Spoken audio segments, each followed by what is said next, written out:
और एक हट्टा कट्टा इंसान अपने आदमियों को लेकर कैबिन के अंदर दाखिल हुआ। उन सभी के हाथों में बेसबॉल बैट थे। डायरेक्टर मोदी, कौन है जिसने आपको प्रवोक किया?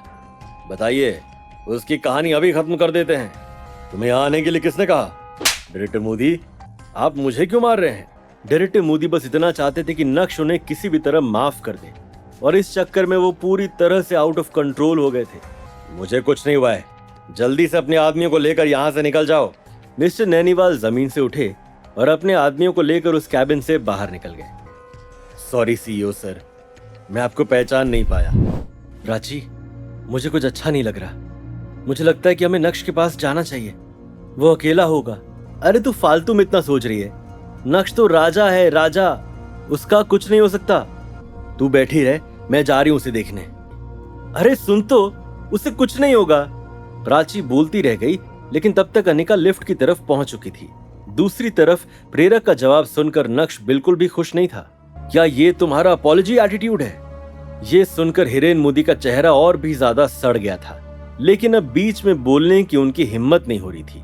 अब उन्हें प्रेरक से कोई फर्क नहीं पड़ रहा था। प्रेरक भी समझ गया था कि नक्श क्या चाहता है। सीईओ सर, मुझसे गलती हो गई। क्या? तुम्हारी आवाज बहुत धीमी है, मुझे कुछ सुनाई नहीं दे रहा है। CEO sir, I am sorry, please मुझे माफ कर दीजिए। अब पते की बात करते हैं। डायरेक्टर मोदी, जो भानुशाली ग्रुप में डेप्यूटी डायरेक्टर हैं, उन्हें डिमोट किया जाता है और उनकी जगह लेंगे डायरेक्टर शर्मा। मुझे मोदी ग्रुप से कोई मतलब नहीं है, इसलिए डायरेक्टर मोदी अपनी कंपनी के वाइस प्रेसिडेंट बने रहेंगे। प्रेरक मोदी को भानुशाली ग्रुप से हमेशा के लिए डिसमिस किया जाता है, और साथ ही साथ मोदी ग्रुप से भी। नक्श ने अपना फरमान सुनाया और कैबिन से बाहर निकल गया। कैबिन से बाहर आकर नक्श के कदम सीधा लिफ्ट की तरफ बढ़ने लगे। जैसे ही लिफ्ट का दरवाजा खुला, उसमें से अनिका बाहर आई। जब अनिका ने नक्श की ओर देखा तो तुरंत ही उसके कदम नक्श की ओर बढ़े। नक्श, तुम ठीक तो हो? ऑफ कोर्स मैं ठीक हूं। तुम यहाँ ऊपर क्या कर रही हो? वो डायरेक्टर मोदी से बात करते हुए समय का पता ही नहीं चला। जब मैंने उन्हें आज के मैटर के बारे में बताया तो उन्होंने मुझसे माफी मांगी। अनिका, मैंने बोला था ना तुझे, नक्श जीजू को कुछ नहीं होगा। तू फालतू की टेंशन ले रही थी। प्राची की बात सुनकर नक्श ने मन ही मन सोचा, ओह, यानी अनिका काफी समय से मेरे बारे में सोच रही है और सोच सोच कर परेशान हो रही है। क्या बात है, दूर रहते हुए भी वो मेरे पास आ रही है। तुम इन 2 दिनों से कहां थे? मुझे जॉब मिल गया है, सैलरी भी बहुत अच्छी है, और वो लोग मुझे खाने के साथ रहना भी प्रोवाइड करते हैं। ओह, ये तो बहुत अच्छी बात है। हाँ, लेकिन प्राची का मन बिल्कुल भी शांत नहीं था। हालांकि उसे नक्श की असली आइडेंटिटी पता थी। वो जानती थी कि नक्श ही भानुशाली ग्रुप का नया सीईओ है। भला सीईओ को बाहर जाकर नौकरी करने की क्या जरूरत है? नक्श, क्या तुम घर आने के बारे में नहीं सोच रहे हो? इस बारे में हम बाद में बात करते हैं। अभी हाल फिलहाल में तो मैं बहुत बिजी हूँ। नई नई जॉब लगी है और मेरे बॉस भी मेरे बारे में बहुत सोचते हैं। यहाँ उन्हीं की वजह से तो आया था। उस दिन तुमने मेरी जगह पर अपने आप को विहान का हॉस्टेज क्यों बनाया? क्या तुम्हें बिल्कुल भी डर नहीं लगा? तुम मेरी बीवी हो इसलिए।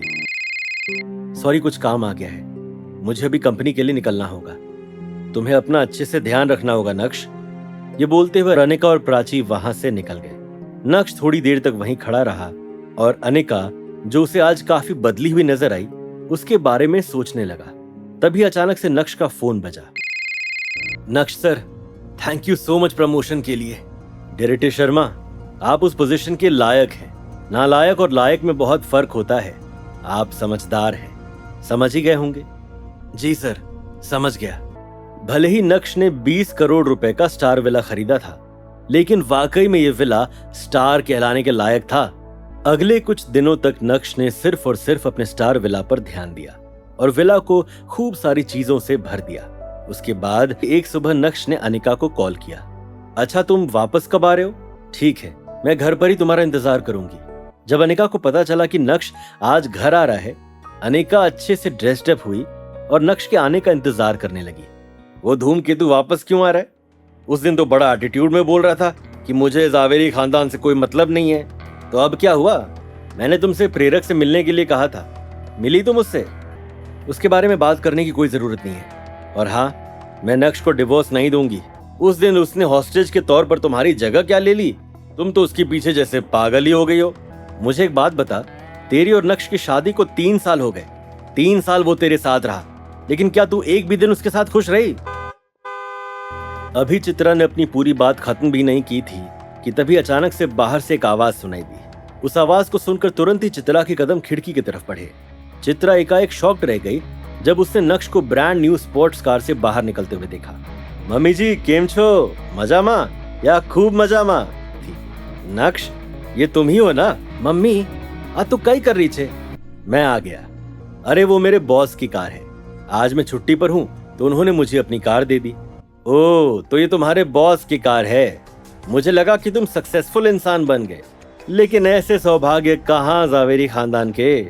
क्या होगा जब चित्रा को पता चलेगा कि नक्श खरीद सकता है ऐसे हजारों स्पोर्ट्स कार? क्या जग जाएगा अनिका के दिल में नक्श के लिए प्यार? क्या होगा नक्श का अगला कदम? कैसे ले आएगा अनिका को स्टार विला में? ये जानने के लिए देखिए अगला एपिसोड सिर्फ पॉकेट FM के YouTube चैनल पर, और इंस्टा एम्पायर के सारे एपिसोड्स को सुनने के लिए डिस्क्रिप्शन में दी गई लिंक से डाउनलोड कीजिए पॉकेट FM ऐप।